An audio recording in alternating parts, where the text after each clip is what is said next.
My main responsibilities are to ensure that all the sound is balanced, so that the viewer at home can make sure that they're not turning their remote controls up and down, that the programme levels at a consistent level for viewers, basically, and to make sure that you don't notice the sound, really. That's my main job.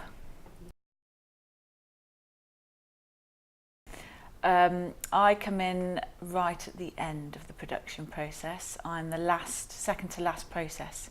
So my final sound mix basically is the last point where anybody can do anything to it. I've got to make sure it's technically correct, but when it leaves me ready for the online editor to finish the programme. Mainly I liaise with the producers, and occasionally a director may come and request something specific, but my main point of contact is with the producer. They're the ones that sign off the programme after I've finished doing the sound mix on it. And I also liaise with the production coordinators if I need any actors to come up to do any ADR, and if they need any music or extra music, then I have to make sure it's cleared before it goes to the next process, because once it's left me, it can't be changed. On location, you tend to have a sound recordist and two boom swingers, and then followed by just a dubbing mixer or occasionally a dubbing assistant as well.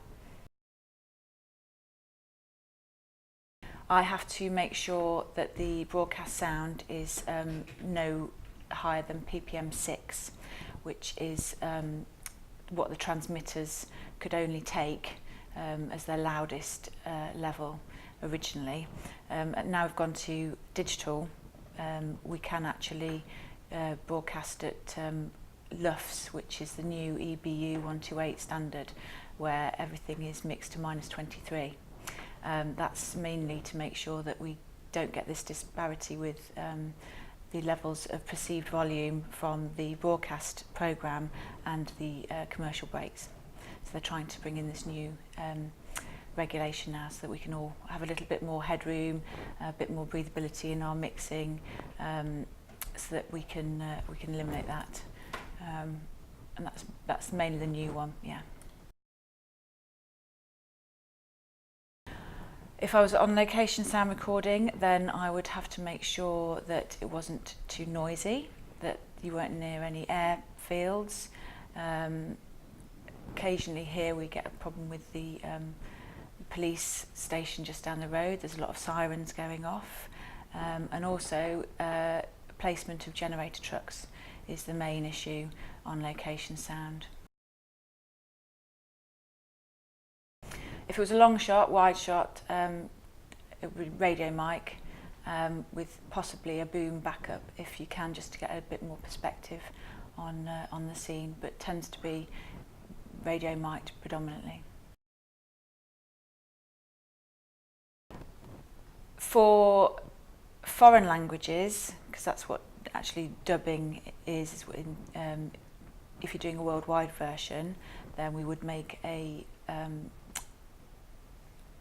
M&E, which is basically everything bar the speech, so that it can be translated into other languages. For drama, the only times we use ADR is if they've said the wrong words and we get the actors in to say something else, or we need other actors, non-speaking extras, to maybe add something in. Don't tend to do a lot here for actually replacing a lot of dialogue, because this kind of drama doesn't tend to need it, but also it's a big budget, so a big feature film. Most of that dialogue is replaced because you've got a lot of direction being shouted over the action, and so the actual sound's unusable, so it's all replaced in post-production. So in film work, it's a huge part of a post-production budget would be ADR.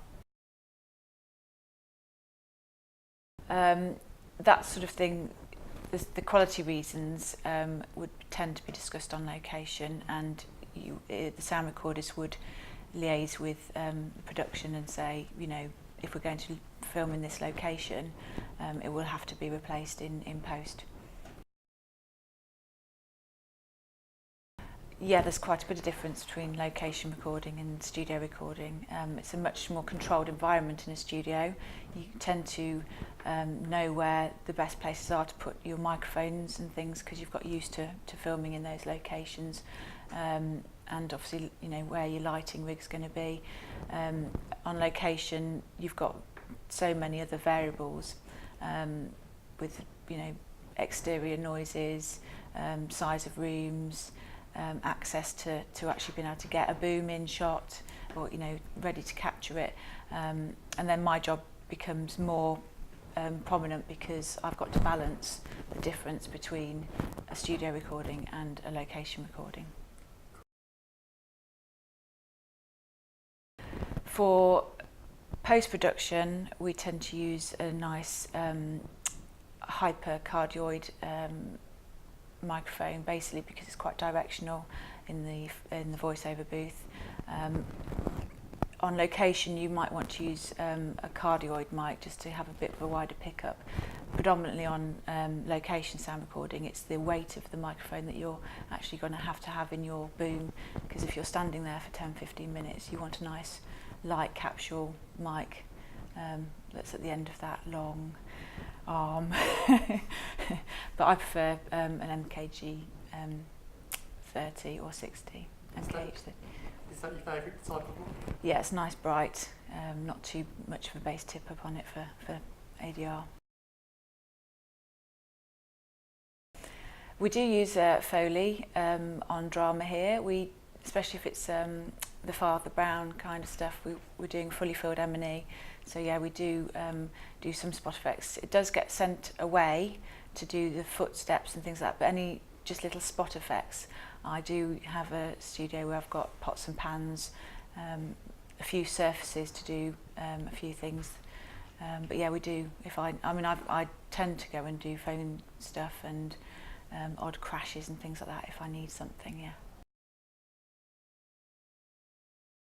I basically started work experience at ITV on location. I did a bit of both, bit of on studio location recording, putting mics on presenters and things in a closed environment, and I've been on drama when just assisting second boom swinging. But I've got an engineering degree and I went into broadcast engineering, so I ended up fixing and mending lots of equipment, including microphones. And then I managed to get into post-production 15 years ago as an assistant, and I've worked my way up.